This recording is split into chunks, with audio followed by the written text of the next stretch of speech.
പ്രിയപ്പെട്ട വിദ്യാർത്ഥികളെ, ഇന്നത്തെ നമ്മുടെ ക്ലാസ്സിലൂടെ നാം പരിചയപ്പെടുന്നത് നമ്മുടെ +1 ഇംഗ്ലീഷ് ടെക്സ്റ്റ് ബുക്കിലെ 2ാം യൂണിറ്റിലെ 1ാം ചാപ്റ്ററായിട്ടുള്ള ആൻഡ് ദെൻ ഗാന്ധി കെയിം എന്ന ഒരു എസ്സേ ആണ്.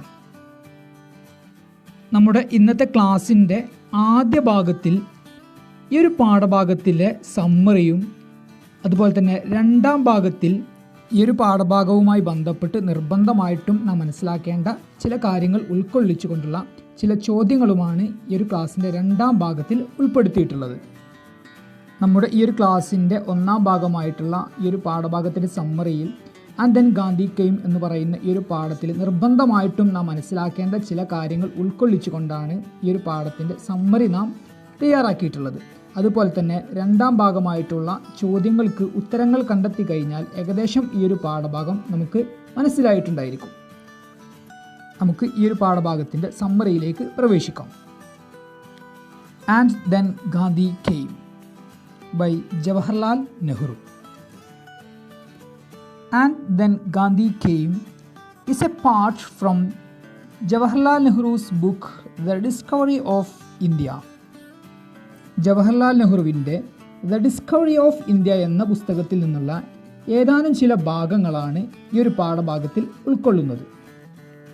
Jawaharlal Nehru writes about the timely arrival of Gandhi to Indian politics.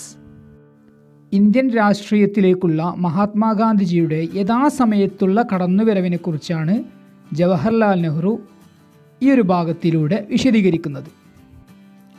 Indians were facing a lot of problems under British rule.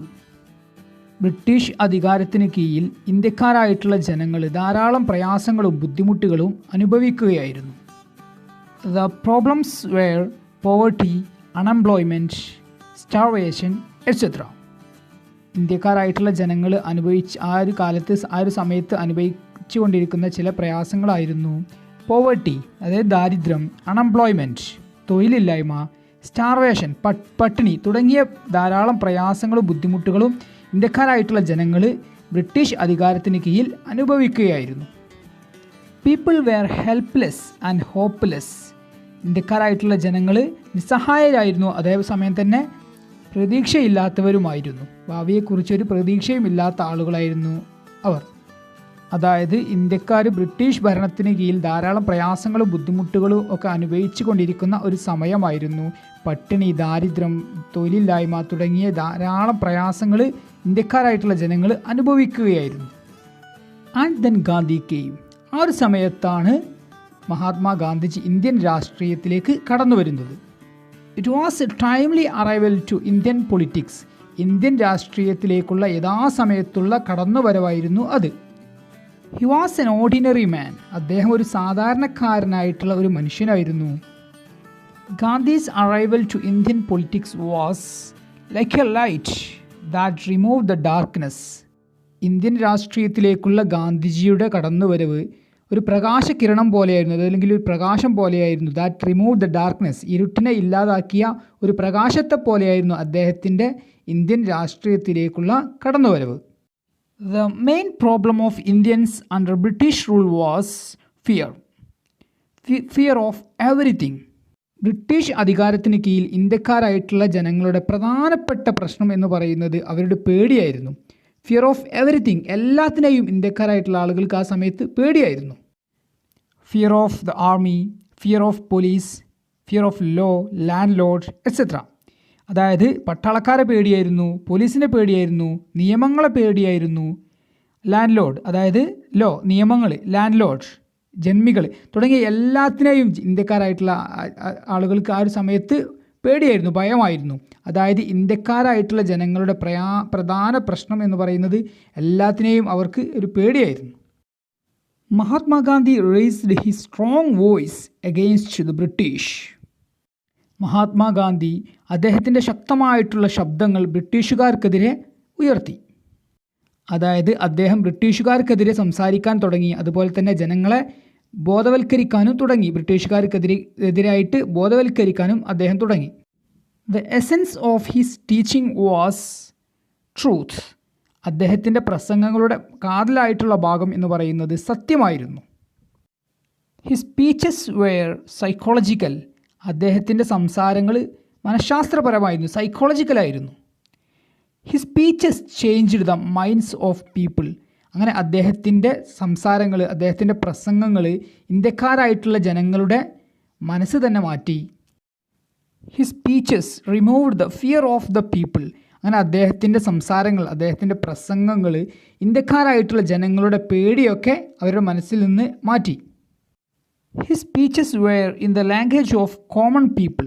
അദ്ദേഹത്തിൻ്റെ സംസാരങ്ങളും അദ്ദേഹത്തിൻ്റെ പ്രസംഗങ്ങളും എല്ലാം സാധാരണക്കാരായിട്ടുള്ള ജനങ്ങളുടെ ഭാഷയിലായിരുന്നു. And he was the symbol of truth. അദ്ദേഹം സത്യത്തിൻ്റെ ഒരു പ്രതീകമായിരുന്നു. His call of action was twofold. അദ്ദേഹം ജനങ്ങളോട് പ്രവർത്തിക്കാൻ പറഞ്ഞിട്ടുള്ളത് 2 കാര്യങ്ങളായിരുന്നു. First was to fight against the British. ആദ്യം തന്നെ അദ്ദേഹം പറഞ്ഞ കാര്യം ബ്രിട്ടീഷുകാർക്കെതിരെ പോരാടുക എന്നുള്ളതായിരുന്നു. It was to get freedom. അതെന്തിനായിരുന്നു? ഇന്ത്യക്കാരായിട്ടുള്ള ജനങ്ങൾക്ക് ഇന്ത്യക്ക് സ്വതന്ത്രം കിട്ടാൻ വേണ്ടിയായിരുന്നു. രണ്ടാമതായിട്ട് അദ്ദേഹം പറഞ്ഞ കാര്യം second was fight against our social evils. അദ്ദേഹം ഇന്ത്യക്കാരായിട്ടുള്ള ജനങ്ങളോട് രണ്ടാമതായിട്ട് ചെയ്യാൻ പറഞ്ഞിട്ടുള്ള കാര്യം fight against our own social evils. നമ്മുടേതായിട്ടുള്ള സാമൂഹിക തിന്മകൾ, അതായത് ഇന്ത്യയിലുള്ള ധാരാളം സാമൂഹിക തിന്മകളുണ്ട്, അതിനെതിരെ പോരാടാനായിരുന്നു രണ്ടാമതായിട്ട് ഗാന്ധിജി പറഞ്ഞിട്ടുണ്ടായിരുന്നത്. It was for the national unity. അതായത് ഇന്ത്യയിലെ കുറേ സാമൂഹിക തിന്മകൾക്കെതിരെ അദ്ദേഹം പോരാടാൻ പറഞ്ഞിട്ടുണ്ടായിരുന്നത് ഇന്ത്യയുടെ ഐക്യത്തിനു വേണ്ടിയായിരുന്നു. Social evils include minority problems, class problems and untouchability. ഇന്ത്യയിൽ അക്കാലത്തുണ്ടായിരുന്ന പ്രധാനപ്പെട്ട സാമൂഹിക തിന്മകളായിരുന്നു മൈനോറിറ്റി പ്രോബ്ലംസ്, അതായത് ന്യൂനപക്ഷ പ്രശ്നങ്ങൾ, ക്ലാസ് പ്രോബ്ലംസ്, ജാതി വ്യവസ്ഥകൾ, ആൻഡ് അൺടച്ചബിലിറ്റി, അതായത് തൊട്ടുകൂടായ്മ തുടങ്ങിയവയൊക്കെയായിരുന്നു അക്കാലത്തുണ്ടായിരുന്ന സാമൂഹിക തിന്മകൾ, പ്രധാനപ്പെട്ട സാമൂഹിക തിന്മകൾ. അപ്പോൾ മഹാത്മാഗാന്ധിജി ഇന്ത്യക്കാരായിട്ടുള്ള ജനങ്ങളോട് 2 കാര്യങ്ങൾക്കെതിരെ പോരാടാനാണ് പറഞ്ഞിട്ടുണ്ടായിരുന്നത്. ആദ്യം ഫൈറ്റ് അഗെയിൻസ്റ്റ് ദ ബ്രിട്ടീഷ്. ആദ്യം തന്നെ ബ്രിട്ടീഷുകാർക്കെതിരെ പോരാടാനായിരുന്നു അദ്ദേഹം പറഞ്ഞിട്ടുണ്ടായിരുന്നത്. എന്തിനു വേണ്ടിയായിരുന്നത്? To get freedom. ഇന്ത്യക്ക് സ്വതന്ത്രം കിട്ടാനായിരുന്നു. രണ്ടാമതായിട്ട് അദ്ദേഹം പറഞ്ഞിട്ടുള്ളത് fight against our own social evils. നമ്മുടെ ഇന്ത്യക്കകത്തുള്ള സോഷ്യൽ ഈവിൾസ്, സാമൂഹിക തിന്മകൾക്കെതിരെ പോരാടാനായിരുന്നു. അതായത് untouchability, minority problems, class system, അതായത് ജാതി വ്യവസ്ഥകൾ, ന്യൂനപക്ഷ പ്രശ്നങ്ങൾ, അതുപോലെ തന്നെ തൊട്ടുകൂടായ്മ തുടങ്ങി ഇന്ത്യയിലുണ്ടായിരുന്ന സാമൂഹിക തിന്മകൾക്കെതിരെ പോരാടാനും അദ്ദേഹം പറഞ്ഞു. എന്തിനു വേണ്ടി? ഫോർ ദി നാഷണൽ യൂണിറ്റി, ഇന്ത്യയുടെ ഐക്യത്തിനു വേണ്ടി. Gandhi's speeches or words influenced the leaders. ഗാന്ധിജിയുടെ സംസാരങ്ങളും വാക്കുകളുമെല്ലാം ഇന്ത്യയിലുള്ള അക്കാലത്തുണ്ടായിരുന്ന നേതാക്കന്മാരെയൊക്കെ സ്വാധീനിച്ചു. Leaders went to the villages. അക്കാലത്തുണ്ടായിരുന്ന നേതാക്കന്മാർ ഗ്രാമങ്ങളിലേക്കൊക്കെ ഇറങ്ങി ചെന്നു. They understood the problems of villagers. അങ്ങനെ അവർ ഇന്ത്യയിലെ ഗ്രാമങ്ങളിലുള്ള ഗ്രാമവാസികളുടെ പ്രശ്നങ്ങളും പ്രയാസങ്ങളൊക്കെ അവർ മനസ്സിലാക്കി. And Gandhi was moulding a new India based on his wishes. മഹാത്മാഗാന്ധിജിയുടെ ആഗ്രഹത്തിനനുസരിച്ചുള്ള അങ്ങനെയുള്ള ഒരു ഇന്ത്യയെ അദ്ദേഹം മൗൾഡ് ചെയ്യുമായിരുന്നു, അതായത് അദ്ദേഹം നിർമ്മിച്ചെടുക്കുകയായിരുന്നു. അങ്ങനെയുള്ള ഒരു ഇന്ത്യയെ നിർമ്മിക്കാൻ വേണ്ടിയായിരുന്നു, അങ്ങനെ ഉണ്ടാക്കിയെടുക്കാൻ വേണ്ടിയായിരുന്നു അദ്ദേഹം ശ്രമിച്ചുകൊണ്ടിരുന്നത്. In his dream India all people are same. മഹാത്മാഗാന്ധിജിയുടെ സ്വപ്നത്തിലെ ഇന്ത്യയിൽ എല്ലാ ആളുകളും സെയിം, തുല്യരാണ്. അതായത് മഹാത്മാഗാന്ധിജിക്ക് ഇന്ത്യയെക്കുറിച്ചൊരു സ്വപ്നമുണ്ടായിരുന്നു. ആ ഒരു സ്വപ്നത്തിനനുസരിച്ചുള്ള ഒരു ഇന്ത്യയെ മൗൾഡ് ചെയ്യാനായിരുന്നു അദ്ദേഹം ശ്രമിച്ചിരുന്നത്. ആ ഒരു ഇന്ത്യയിൽ എല്ലാ ആളുകളും തുല്യരാണ്. അതായത് there is no difference between rich and poor. മഹാത്മാഗാന്ധിജിയുടെ സ്വപ്ന ഇന്ത്യയിൽ there is no difference between rich and poor. പണക്കാരെന്നോ പാവങ്ങളെന്നോ എന്ന വ്യത്യാസമില്ലാത്തൊരു ഇന്ത്യയായിരിക്കണം.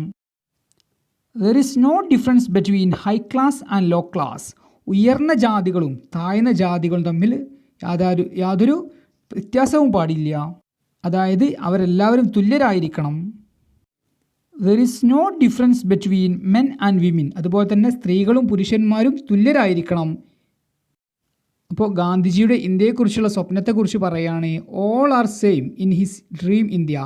അദ്ദേഹത്തിൻ്റെ സ്വപ്നത്തിലെ ഇന്ത്യയിൽ എല്ലാ ആളുകളും തുല്യരായിരിക്കണം. അതായത് റിച്ച് ആൻഡ് പുവർ, പാവങ്ങളും പണക്കാരും, high class and low class ഉയർന്ന ജാതികളും താഴ്ന്ന ജാതികളും, മെൻ ആൻഡ് വിമിൻ സ്ത്രീകളും പുരുഷന്മാരും, എല്ലാവരും തുല്യരായിരിക്കണം ആരുടെ ഇന്ത്യയിൽ? മഹാത്മാഗാന്ധിജിയുടെ സ്വപ്നത്തിലെ അല്ലെങ്കിൽ സ്വപ്ന ഇന്ത്യയിൽ. അതുപോലെ തന്നെ he was against the drinks and drugs, അദ്ദേഹം മയക്കുമരുന്നിനും മദ്യത്തിനും അദ്ദേഹം എതിരായിരുന്നു. In his dream India there are no drinks and drugs, മഹാത്മാഗാന്ധിജിയുടെ സ്വപ്ന ഇന്ത്യയിൽ മയക്കുമരുന്നില്ല, അതുപോലെ തന്നെ മദ്യവുമില്ലാത്തൊരു ഇന്ത്യ ആയിരിക്കണം എന്നാണ് മഹാത്മാഗാന്ധിജി പറയുന്നത്. There is no untouchability in his dream India, അദ്ദേഹത്തിൻ്റെ സ്വപ്ന ഇന്ത്യയിൽ തൊട്ടുകൂടായ്മ എന്ന സാമൂഹിക തിന്മയുമില്ല. This was the India in his dream, അങ്ങനെയായിരുന്നു അദ്ദേഹത്തിൻ്റെ സ്വപ്നത്തിലെ ഒരു ഇന്ത്യ. അതായത് അദ്ദേഹത്തിൻ്റെ സ്വപ്നത്തിലെ ഇന്ത്യയെക്കുറിച്ച് അദ്ദേഹം പറയുകയാണ്, എല്ലാ ആളുകളും അവിടെ തുല്യരായിരിക്കണം, ഉയർന്ന ജാതികളും താഴ്ന്ന ജാതികളും, പണക്കാരും പാവപ്പെട്ടവരും, സ്ത്രീകളും പുരുഷന്മാരും, അങ്ങനെ തുടങ്ങി എല്ലാവരും തുല്യരായിരിക്കണം എന്ന് പറയുകയാണ്. അതുപോലെ തന്നെ അദ്ദേഹത്തിൻ്റെ സ്വപ്ന ഇന്ത്യയിൽ അൺടച്ചബിലിറ്റി ഇല്ല, അതായത് തൊട്ടുകൂടായ്മ എന്ന സാമൂഹിക വിപത്തില്ല. അതുപോലെ തന്നെ ഡ്രിങ്ക്സ് ആൻഡ് ഡ്രഗ്സ്, മയക്കുമരുന്നുകളോ മദ്യമോ ഇല്ലാത്ത ഒരു ഇന്ത്യ ആയിരിക്കണം എന്നാണ് ഗാന്ധിജി പറയുന്നത്. He accepted all religion as Indian culture, അദ്ദേഹത്തിൻ്റെ അഭിപ്രായത്തിൽ ഇന്ത്യൻ കൾച്ചർ, ഇന്ത്യൻ സംസ്കാരം എന്ന് പറയുന്നത് എല്ലാ മതങ്ങളും കൂടിച്ചേർന്നതാണ്. Indian culture is the mixture of all religion, അദ്ദേഹം പറയുകയാണ് ഇന്ത്യൻ കൾച്ചർ അതായത് ഇന്ത്യൻ സംസ്കാരം എന്ന് പറയുന്നത് എല്ലാ മതങ്ങളും കൂടിച്ചേർന്നതാണ്. അപ്പോൾ ഇങ്ങനെയൊക്കെയായിരുന്നു മഹാത്മാഗാന്ധിജിയുടെ സ്വപ്ന ഇന്ത്യ എന്ന് പറയുന്നത്. ഇനി മഹാത്മാഗാന്ധിജിയുടെ ക്വാളിറ്റീസ്, ചില ഗുണങ്ങൾ നമുക്കൊന്ന് പരിശോധിക്കാം. He was a man of self confidence, അദ്ദേഹം ഒരു ആത്മവിശ്വാസമുള്ളൊരു മനുഷ്യനായിരുന്നു. He was true to his words, അദ്ദേഹത്തിൻ്റെ വാക്കുകളോട് സത്യസന്ധനായിരുന്നു. His life was his message, അദ്ദേഹത്തിൻ്റെ ജീവിതം തന്നെ ഒരു സന്ദേശമായിരുന്നു. He was against the British rule, അദ്ദേഹം ബ്രിട്ടീഷ് അധികാരത്തിന് എതിരായിരുന്നു. ഹി സ്പോക്ക് എഗെയിൻസ്റ്റ് ബ്രിട്ടീഷ്, അദ്ദേഹം ബ്രിട്ടീഷുകാർക്കെതിരെ സംസാരിച്ചു. He helped India to get freedom, ഇന്ത്യക്ക് സ്വാതന്ത്ര്യം ലഭിക്കാൻ വേണ്ടി അദ്ദേഹം ഇന്ത്യക്കാരായിട്ടുള്ള ജനങ്ങളെ സഹായിച്ചു. ഹി ഫോട്ട് എഗെയിൻസ്റ്റ് ബ്രിട്ടീഷ്, അദ്ദേഹം ബ്രിട്ടീഷുകാർക്കെതിരെ പോരാടി. ഹി റോട്ട് എഗെയിൻസ്റ്റ് ബ്രിട്ടീഷ്, അദ്ദേഹം ബ്രിട്ടീഷുകാർക്കെതിരെ എഴുതി. ഹി ആക്ടഡ് എഗെയിൻസ്റ്റ് ബ്രിട്ടീഷ്, അദ്ദേഹം ബ്രിട്ടീഷുകാർക്കെതിരെ പ്രവർത്തിച്ചു. ആൻഡ് പീപ്പിൾ ലവ്ഡ് ഹിം, ഇന്ത്യക്കാരായിട്ടുള്ള ജനങ്ങൾ ഗാന്ധിജിയെ നന്നായിട്ട് ഇഷ്ടപ്പെട്ടിട്ടുണ്ടായിരുന്നു. അപ്പോൾ ഈ ഒരു കാര്യങ്ങളൊക്കെ മഹാത്മാഗാന്ധിജിയെക്കുറിച്ചുള്ള പൊതുവായിട്ടുള്ള ചില കാര്യങ്ങളാണ്. അതായത് ഗാന്ധിജിയെക്കുറിച്ച് നമ്മുടെ പരീക്ഷയിലൊക്കെ ചോദിക്കുകയാണെങ്കിൽ ഉത്തരം എഴുതാൻ പറ്റുന്ന പോയിന്റുകളാണിവ.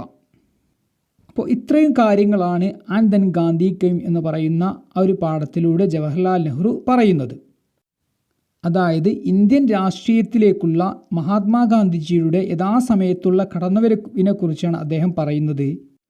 ഇന്ത്യക്കാരായിട്ടുള്ള ആളുകൾ ബ്രിട്ടീഷ് ഭരണത്തിന് കീഴിൽ ധാരാളം പ്രയാസങ്ങൾ അനുഭവിക്കുകയായിരുന്നു. അതായത് പോവർട്ടി, അൺഎംപ്ലോയ്മെൻറ്റ്, സ്റ്റാർവേഷൻ, അതായത് ദാരിദ്ര്യം, പട്ടിണി, തൊഴിലില്ലായ്മ തുടങ്ങി ധാരാളം പ്രയാസങ്ങളും ബുദ്ധിമുട്ടുകളൊക്കെ അനുഭവിക്കുകയായിരുന്നു. And Indian people were helpless and hopeless, ഇന്ത്യക്കാരായിട്ടുള്ള ആളുകൾ നിസ്സഹായരായിരുന്നു, പ്രതീക്ഷ പറ്റിയവരായിരുന്നു. അങ്ങനെയൊക്കെയുള്ള ഒരു സമയത്താണ് മഹാത്മാഗാന്ധിജി ഇന്ത്യൻ രാഷ്ട്രീയത്തിലേക്ക് കടന്നു വരുന്നത്. Jawaharlal Nehru says it was a timely arrival. Jawaharlal Nehru പറയുകയാണ് ഗാന്ധിജിയുടെ ഇന്ത്യൻ രാഷ്ട്രീയത്തിലേക്കുള്ള ഒരു കടന്നുവരവ് it was a timely arrival, അത് യഥാസമയത്തുള്ള ഒരു കടന്നുവരവായിരുന്നു. ഇന്ത്യക്കാരായിട്ടുള്ള ആളുകളുടെ പ്രധാനപ്പെട്ട പ്രശ്നം എന്ന് പറയുന്നത് പേടിയായിരുന്നു. അതുകൊണ്ട് തന്നെ ഗാന്ധിജിയുടെ വാക്കുകളും അദ്ദേഹത്തിൻ്റെ പ്രസംഗങ്ങളുമെല്ലാം ഇന്ത്യക്കാരായിട്ടുള്ള ജനങ്ങളുടെ മനസ്സിലെ ഭയത്തെ അതല്ലെങ്കിൽ പേടിയെ മാറ്റുകയും സ്വതന്ത്രത്തെക്കുറിച്ച് അവർ ചിന്തിക്കാനും തുടങ്ങി. പ്രധാനമായും അദ്ദേഹം രണ്ട് കാര്യങ്ങൾക്കെതിരെ പോരാടാനായിരുന്നു ഇന്ത്യക്കാരായിട്ടുള്ള ജനങ്ങളെ ആഹ്വാനം ചെയ്തത്. ഒന്ന്, ഫൈറ്റ് അഗെയിൻസ്റ്റ് ബ്രിട്ടീഷുകാർക്കെതിരെ പോരാടുക. രണ്ടാമതായിട്ട് fight against our own social evils, നമ്മുടെ സാമൂഹിക വിപത്തുകൾ, അതായത് സാമൂഹിക തിന്മകൾ, ഇന്ത്യയിലുള്ള കുറേ സാമൂഹിക ദുരാചാരങ്ങൾ, അതായത് അൺടച്ചബിലിറ്റി, തൊട്ടുകൂടായ്മ, ക്ലാസ് സിസ്റ്റം, ജാതി വ്യവസ്ഥകൾ, ഇങ്ങനെയുള്ള കാര്യങ്ങൾക്കെതിരെ പോരാടാനായിരുന്നു അദ്ദേഹം ആഹ്വാനം ചെയ്തിട്ടുണ്ടായിരുന്നത്. Gandhi had a dream on India, ഇന്ത്യയെക്കുറിച്ച് നല്ല ഒരു സ്വപ്നം അദ്ദേഹത്തിനുണ്ടായിരുന്നു. In his dream India all people are same, അദ്ദേഹത്തിൻ്റെ സ്വപ്ന ഇന്ത്യയിൽ എല്ലാ ആളുകളും തുല്യരാണ്. മെൻ ആൻഡ് വിമിൻ, സ്ത്രീകളും പുരുഷന്മാരും. High class and low class, ഉയർന്ന ജാതികളും താഴ്ന്ന ജാതികളും. ആൻഡ് റിച്ച് ആൻഡ് പുവർ, പണക്കാരും പാവപ്പെട്ടവരും, അങ്ങനെ എല്ലാ ആളുകളും തുല്യരായിട്ടുള്ള ഒരു ഇന്ത്യയായിരുന്നു ഗാന്ധിജിയുടെ സ്വപ്നത്തിലെ ഇന്ത്യ. അതുപോലെ തന്നെ അദ്ദേഹത്തിൻ്റെ ഇന്ത്യയിൽ there was no drinks and drugs, മദ്യവും മയക്കുമരുന്നും ഒന്നും ഇല്ലാത്ത അങ്ങനെയുള്ള ഒരു ഇന്ത്യയായിരുന്നു അദ്ദേഹത്തിൻ്റെ സ്വപ്നം. And there was no untouchability in his dream India. അതുപോലെ തന്നെ അദ്ദേഹത്തിൻ്റെ സ്വപ്നത്തിലെ ഇന്ത്യയിൽ ദർ വാസ് നോ അൺടച്ചബിലിറ്റി, അതായത് തൊട്ടുകൂടായ്മ എന്ന സാമൂഹിക വിപത്തുമില്ലാത്ത ഒരു ഇന്ത്യയായിരുന്നു അദ്ദേഹത്തിൻ്റെ മനസ്സിലുള്ള സ്വപ്നത്തിലെ ഇന്ത്യ. പ്രിയപ്പെട്ട വിദ്യാർത്ഥികളെ, ഇത്രയും കാര്യങ്ങളാണ് വളരെ പ്രാഥമികമായിട്ട് ആൻഡ് ദെൻ ഗാന്ധി കെയിം എന്നുള്ള ഒരു ചാപ്റ്ററിലൂടെ ജവഹർലാൽ നെഹ്റു വിശദീകരിക്കുന്നത്. ഇനി ഈ ഒരു പാഠഭാഗവുമായി ബന്ധപ്പെട്ട് വളരെ പ്രധാനപ്പെട്ട കാര്യങ്ങൾ ഉൾപ്പെടുത്തിക്കൊണ്ടുള്ള ചില ചോദ്യങ്ങളാണ്. ഈ ഒരു ചോദ്യങ്ങൾക്ക് ഏകദേശം ഉത്തരങ്ങൾ ലഭിച്ചു കഴിഞ്ഞാൽ ഏകദേശം ഈ ഒരു പാഠഭാഗം നമുക്ക് മനസ്സിലായിട്ടുണ്ടായിരിക്കും. അപ്പോൾ ഈ ഒരു ഫസ്റ്റ് ഭാഗം, അതായത് ഈ ഒരു പാഠത്തിൻ്റെ സമ്മറി നന്നായിട്ട് മനസ്സിലാക്കിയതിന് ശേഷം ഈ ഒരു ചോദ്യങ്ങൾക്ക് ഉത്തരങ്ങൾ കണ്ടെത്താൻ ശ്രമിക്കുക. നമുക്ക് ചോദ്യഭാഗത്തിലേക്ക് കടക്കാം. First question, what is the title of this chapter? ഈ ഒരു ചാപ്റ്ററിൻ്റെ ടൈറ്റിൽ എന്താണ്? Then second question, what is the name of the writer? എഴുത്തുകാരൻ്റെ പേര് എന്താണ്? Third question, what is the title of Jawaharlal Nehru's book? ജവഹർലാൽ നെഹ്റുവിൻ്റെ പുസ്തകത്തിൻ്റെ ടൈറ്റിൽ എന്താണ്? Next question, what were the problems of Indians under British rule? British ഭരണകാല സമയത്ത് ഇന്ത്യക്കാരുടെ പ്രയാസങ്ങളും ബുദ്ധിമുട്ടുകളും എന്തൊക്കെയായിരുന്നു? അതായത് ഈ ഒരു പാഠഭാഗത്തിൻ്റെ തുടക്കത്തിൽ പറയുന്നുണ്ട്, ബ്രിട്ടീഷ് ഭരണകാലത്ത് ഇന്ത്യക്കാരായിട്ടുള്ള ആളുകൾ ധാരാളം പ്രയാസങ്ങളും ബുദ്ധിമുട്ടുകളും അനുഭവിക്കുകയായിരുന്നു. ആ ഒരു സമയത്താണ് മഹാത്മാഗാന്ധി ഇന്ത്യൻ രാഷ്ട്രീയത്തിലേക്ക് വരുന്നു എന്ന് പറയുന്നുണ്ട്. അതായത് ആ സമയത്തുള്ള ഇന്ത്യക്കാരുടെ പ്രശ്നങ്ങൾ എന്തൊക്കെയായിരുന്നു? Next question, what was the main problem of Indian people? ഇന്ത്യക്കാരായിട്ടുള്ള ആളുകളുടെ അതല്ലെങ്കിൽ ഇന്ത്യയിലെ ജനങ്ങളുടെ ഏറ്റവും പ്രധാനപ്പെട്ട പ്രശ്നം എന്തായിരുന്നു? അതായത് ബ്രിട്ടീഷുകാർ ഭരിക്കുന്ന സമയത്ത് ഇന്ത്യക്കാരായിട്ടുള്ള ഇന്ത്യയിലെ ജനങ്ങളുടെ പ്രധാനപ്പെട്ട പ്രശ്നം എന്തായിരുന്നു? Next question, what was the two fold action involved in his speeches? മഹാത്മാഗാന്ധിയുടെ പ്രസംഗങ്ങളിൽ ഉൾപ്പെട്ടിട്ടുള്ള ടു ഫോൾഡ് ആക്ഷൻ, അതായത് രണ്ട് കാര്യങ്ങൾ പറയുന്നുണ്ട്, രണ്ട് കാര്യങ്ങൾ പ്രവർത്തിക്കാൻ അദ്ദേഹം ജനങ്ങളോട് പറയുന്നുണ്ട്. ആ രണ്ട് കാര്യങ്ങൾ എന്തൊക്കെയാണ്? അതായത് ഇന്ത്യക്കാരായിട്ടുള്ള ജനങ്ങളോട്, ഇന്ത്യയിലെ ജനങ്ങളോട് രണ്ട് കാര്യങ്ങൾക്കെതിരെ പോരാടാൻ അദ്ദേഹം പറയുന്നുണ്ട്. ആ രണ്ട് കാര്യങ്ങൾ എന്തൊക്കെയാണ്? Next question, what were the social evils in India? അക്കാലങ്ങളിൽ ഇന്ത്യയിലുണ്ടായിരുന്ന സാമൂഹിക തിന്മകൾ എന്തൊക്കെയായിരുന്നു? സോഷ്യൽ ഈവിൾസ്, അതായത് സാമൂഹിക ദുരാചാരങ്ങൾ എന്തൊക്കെയായിരുന്നു? അതായത് ഈ ഒരു പാഠഭാഗത്തിൽ പറയുന്നുണ്ട്, ഇന്ത്യയിൽ ധാരാളം സോഷ്യൽ ഈവിൾസ്, അതായത് സാമൂഹിക ദുരാചാരങ്ങൾ ഉണ്ടായിരുന്നു, അതല്ലെങ്കിൽ സാമൂഹിക തിന്മകൾ ഉണ്ടായിരുന്നു. അവ എന്തൊക്കെയായിരുന്നു? Next question, how was his dream India? ഗാന്ധിജിയുടെ സ്വപ്നത്തിലെ ഇന്ത്യ എങ്ങനെയായിരുന്നു? അതായത് അദ്ദേഹം പറയുന്നുണ്ട്, ജവഹർലാൽ നെഹ്റു ഈ ഒരു പാഠഭാഗത്തിലൂടെ പറയുന്നുണ്ട്, ഗാന്ധിജിക്ക് ഇന്ത്യയെക്കുറിച്ചൊരു സ്വപ്നമുണ്ടായിരുന്നു എന്ന് പറയുന്നുണ്ട്. ആ ഒരു സ്വപ്നം എങ്ങനെയായിരുന്നു? അതല്ലെങ്കിൽ ഇന്ത്യയെക്കുറിച്ച് അദ്ദേഹത്തിൻ്റെ സ്വപ്നം എങ്ങനെയുള്ള ഒരു ഇന്ത്യയായിരുന്നു അദ്ദേഹത്തിൻ്റെ സ്വപ്നത്തിലെ ഇന്ത്യ?